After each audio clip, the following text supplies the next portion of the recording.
drowning to death beneath the frozen lake. A Lakota chief pulled her out and gave her breath back.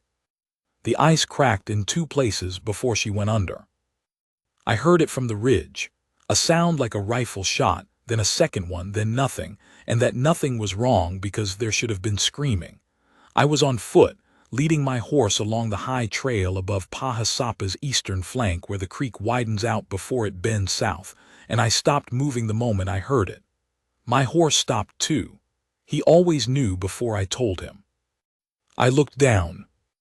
There was a hole in the ice where a person had been. I don't remember the descent. I remember the snow in my face when I fell the first time, and the branch I grabbed at the edge, and the cold, not the water cold, not yet, just the cold of that afternoon in late November that had already been sitting in my chest for 3 years like something swallowed wrong. I got down on my belly the last 10 feet. There is a thing your body knows, that your weight spread wide and flat is the only wisdom the ice will respect. I pulled off my coat as I crawled. Not bravery, just what you do. She was still under. I could see her through the ice, a few feet from the hole, her hair spreading out slow in the black water the way smoke spreads in still air. Moving, still moving, that was something. I broke through with my elbow where the cracks already ran, reached down into water so cold it felt like fire going up my arm, got a handful of wool and pulled. She was heavier than she looked. They always are, waterlogged. I got her to the edge, and then I got her arm over, and then I got the rest of her out, and I dragged her back to solid ground by the bank, and I turned her on her side, and she was not breathing. I had learned that skill from a missionary doctor 20 years before, the breathing into the mouth, the pressing on the chest. He had demonstrated on a man who had drowned in the river during a baptism, real drowning, not ceremony, and I had watched because I watched everything in those days, storing up whatever might be useful. I had not thought about that afternoon in a long time. It came back to me on the bank without my asking. I breathed into her mouth 4 times, pressed on her chest, breathed again. She coughed up the creek. Then she coughed again, harder, and her eyes opened, and she looked up at the sky, and I watched her understand where she was and what had happened. That slow, terrible comprehension moving across her face like weather. She looked at me. I don't know what she saw. I was 61 years old. I had a scar from my left ear to my chin from a fight that happened before she was probably born. My hair was loose and wet from the creek.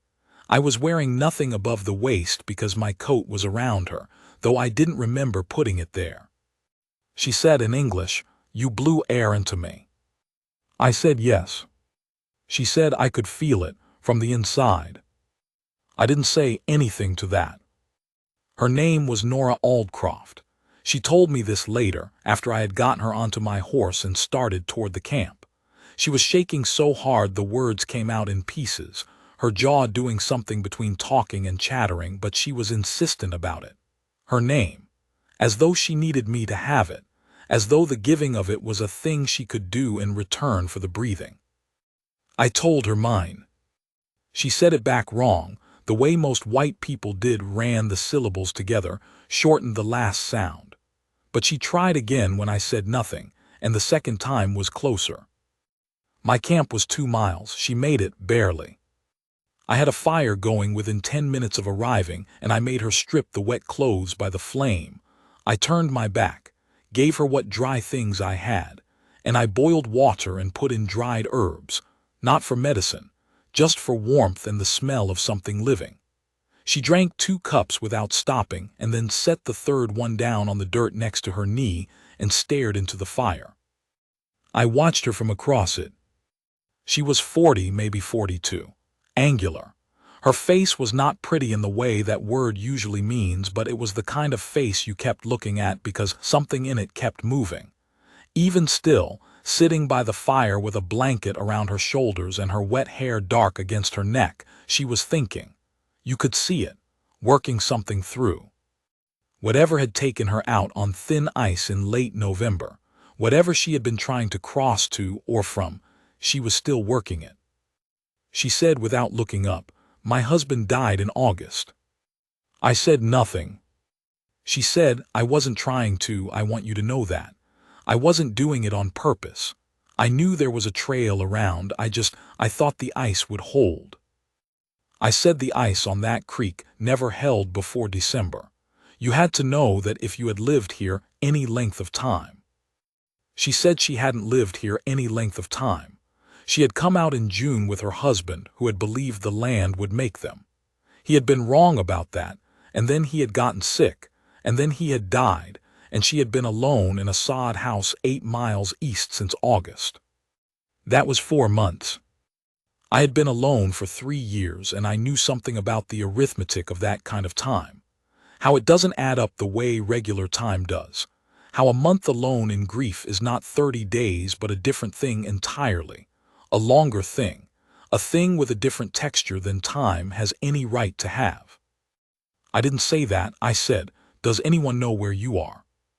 She said no. I should tell you something about who I was by then. My name, my full name, not the shortened version she learned, meant something in Lakota that does not translate cleanly. The nearest English is something like he stands between. My father gave me that name after watching me, at 7 years old, step between 2 older boys who were fighting and simply stand there until they stopped. He said I didn't speak, didn't threaten, just stood. He thought that was worth naming. I had been a chief, past tense by the time Nora Aldcroft fell through the ice, past tense for 3 years.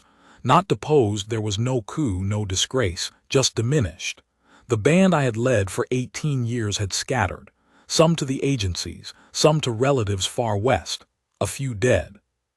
My wife among the dead, fever, 2 winters back, and my son had gone to the agency at Pine Ridge because there was nothing else for him, and I had told him to go, had told him to learn what they wanted him to learn and survive, and he had looked at me with his mother's eyes and I had looked away, and that was the last time I saw him.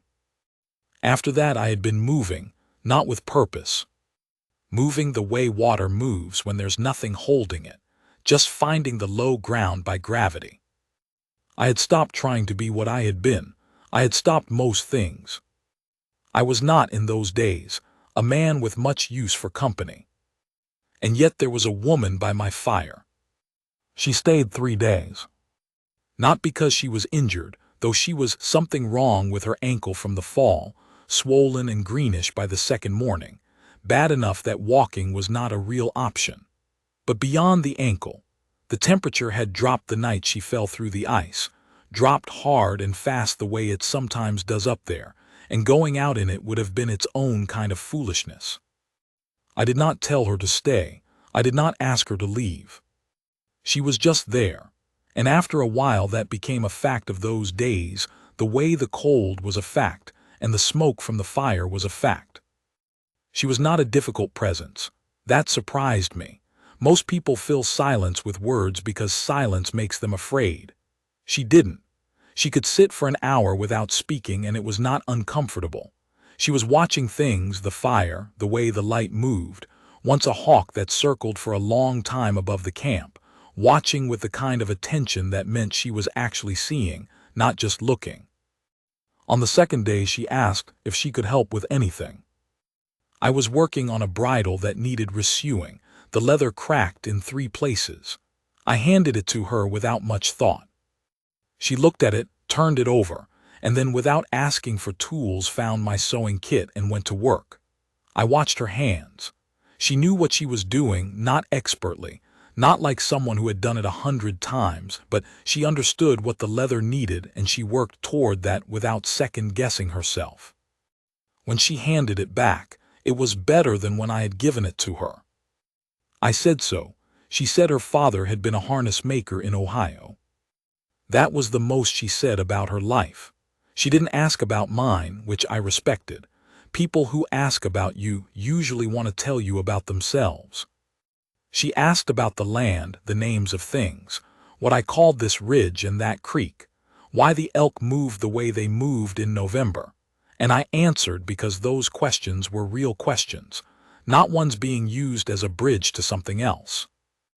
On the 3rd night, the temperature lifted a little, and I said she could ride out in the morning if the ankle would hold. She said she knew. Then she said, "You haven't slept." I looked at her. She said, "I've been awake both nights. You don't sleep. You sit there and you don't sleep." I told her I slept lightly. She said that was not what she meant, and I knew it. I had not told her about my wife. I had not told her about my son. I had not told her about the 3 years of low ground moving. I am not at the best of times a man who tells. I was less so then. But she knew something. Maybe from the way I moved around the camp, careful, deliberate, the way a man moves when he's decided not to want anything because wanting leads to losing. Maybe from the things I didn't have. No mementos, nothing kept. I had whittled everything down to function. She said very quietly, whoever she was. I didn't answer. She said, "I'm not asking, I'm just saying I can see it." There is a kind of seeing that isn't prying. That's the only way I can put it.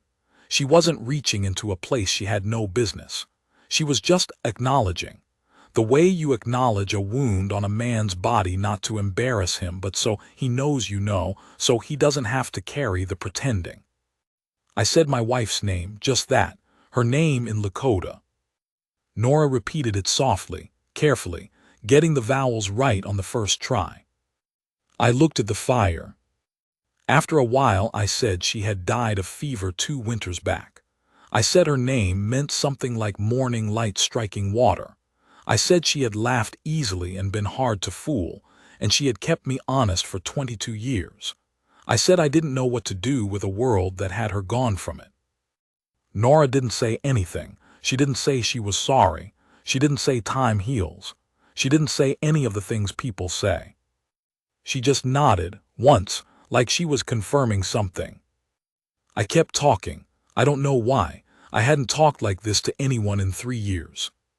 It came out the way water comes out when ice breaks, not a trickle, a moving.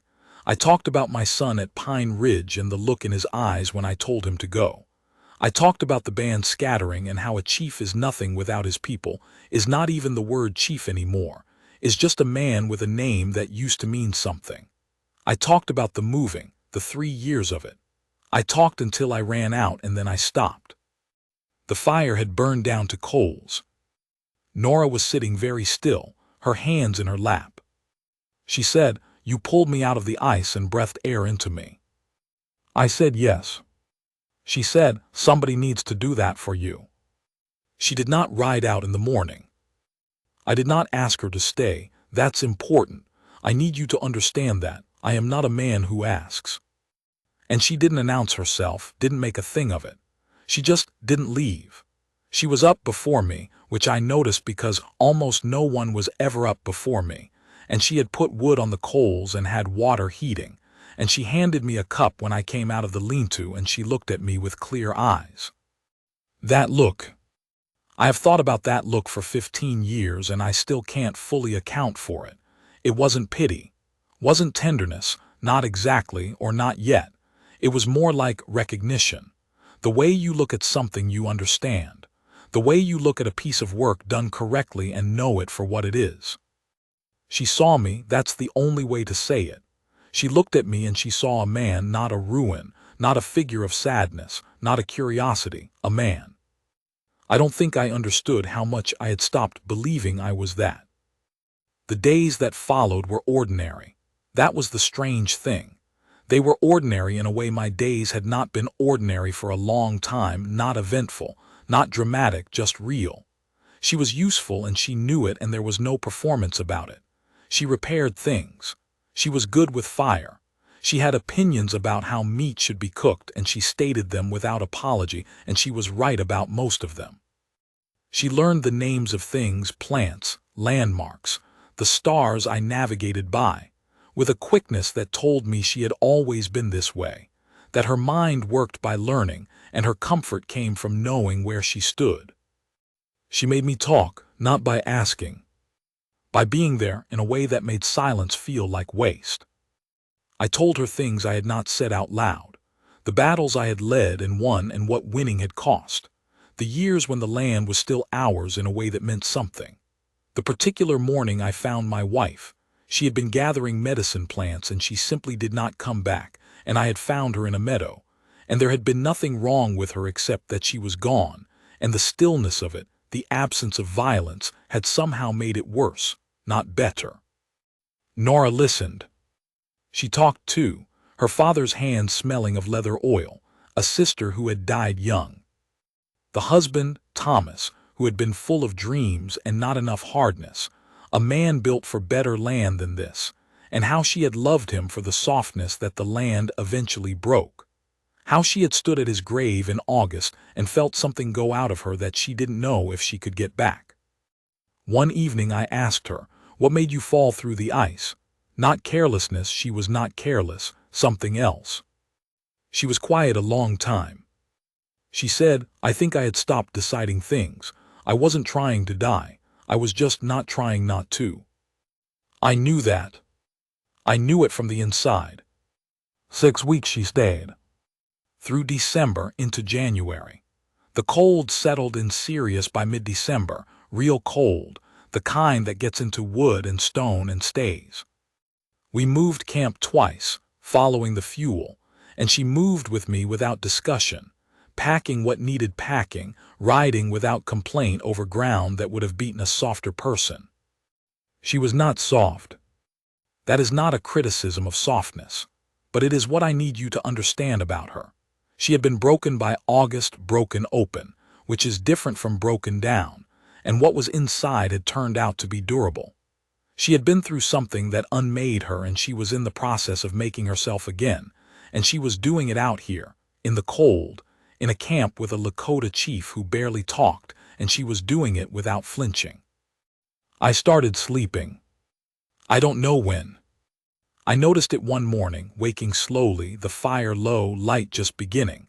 I had slept deep and dreamless, and I lay there aware of it the way you're aware of the absence of pain, which is its own strange sensation. Across the fire Nora was asleep, her breath even, one arm along her side. I watched the light come in. I thought, this is still possible. I had not thought that in 3 years. The thing that happened in January, I want to be careful about how I tell this. It was not sudden. It was not the way stories usually tell it, with a moment and a declaration. It was more like a river in spring, when the ice gives way not all at once but gradually, cracking in one place and then another, until one morning you look and it's moving again and you couldn't say exactly when it started. We had been out after wood. Long day, hard ground, the cold at maybe 15 below by the time we got back.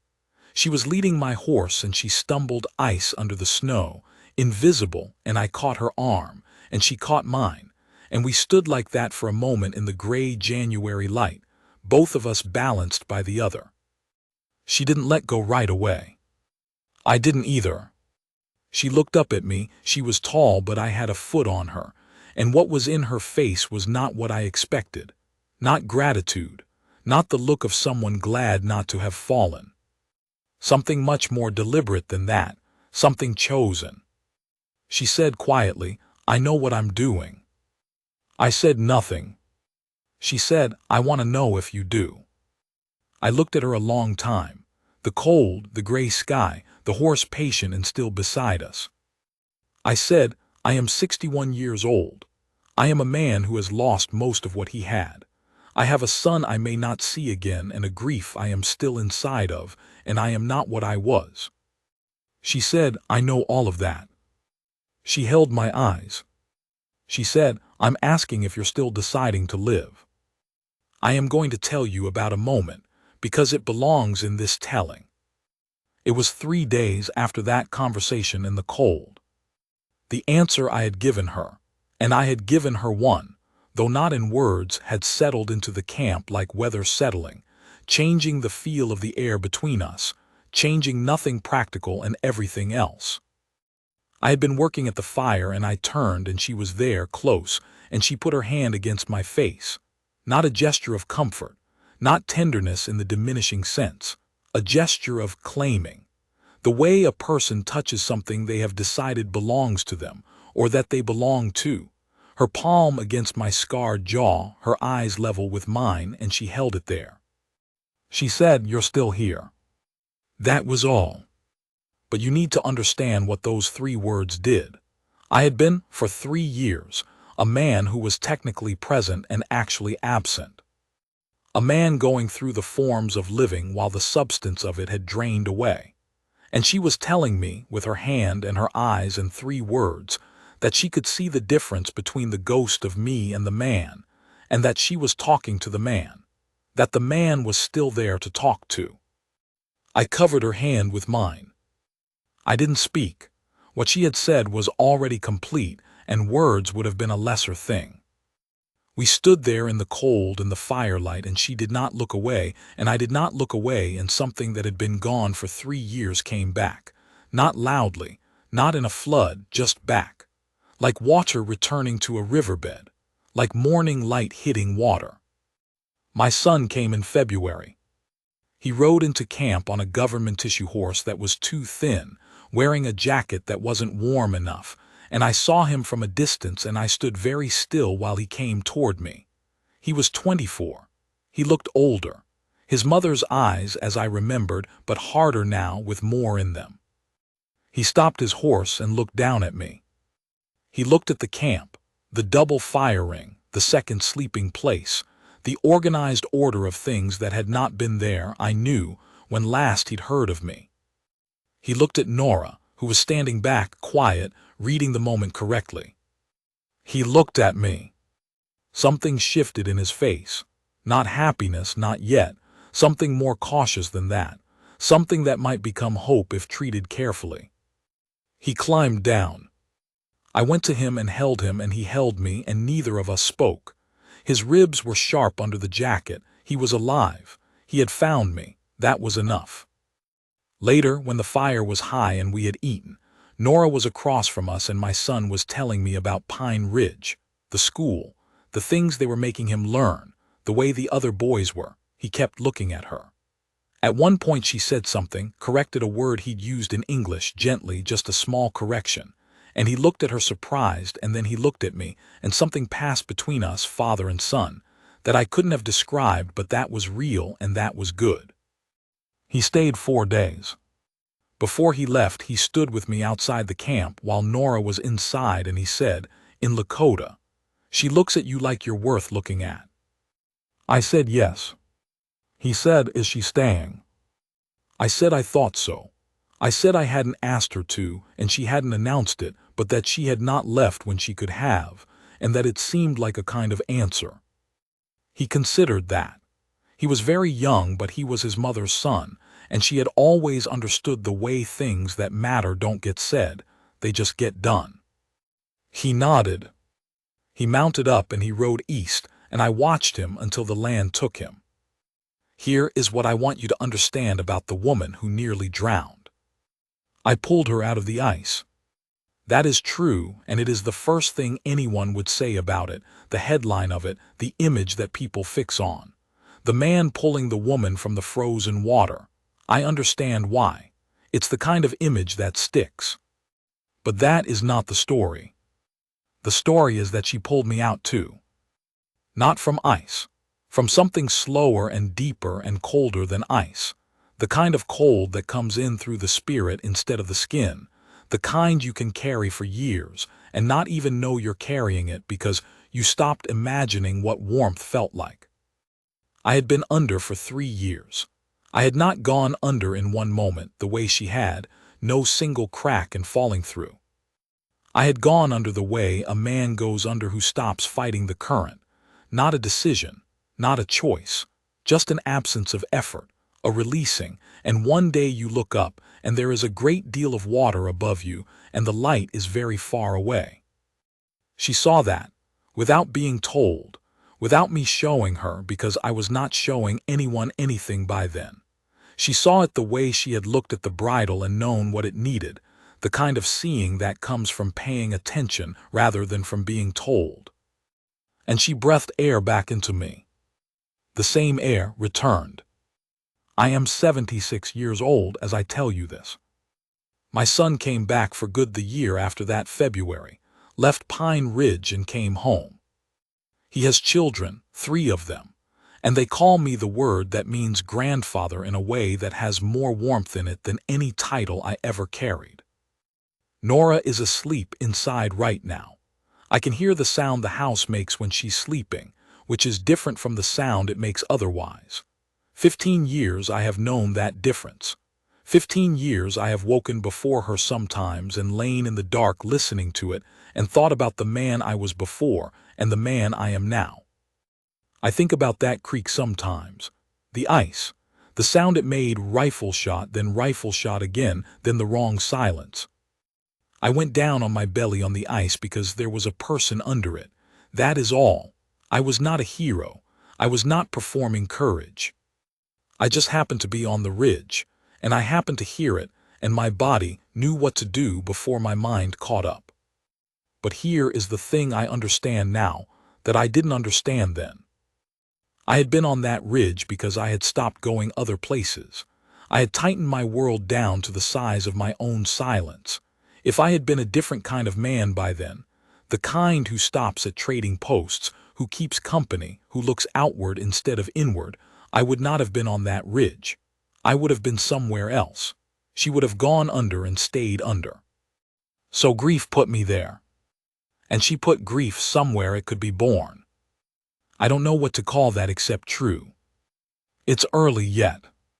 The light is the particular color it gets in late November at this altitude, thin, blue-white, slant, and there's frost on the inside of the window in the corner where the chinking's gone. I've been meaning to fix that. I'll fix it today. Nora will be up soon.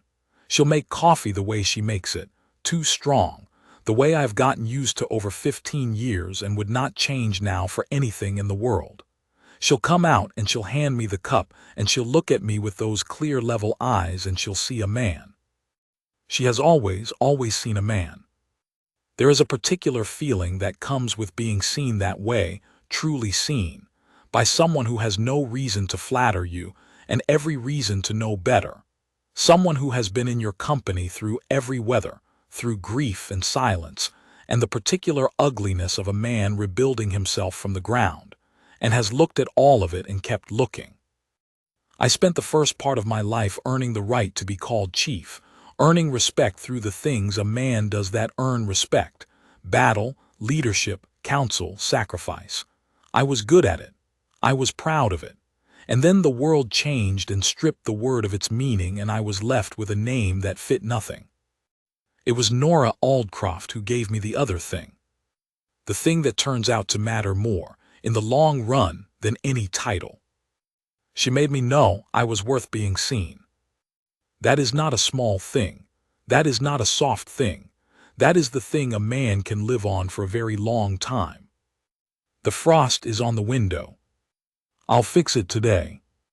She's coming now. I can hear her moving, the sound of her feet. 15 years and I know every sound this place makes when she is in it. She'll hand me the coffee. I'll take it. And she'll look at me and I'll look back, and that'll be enough.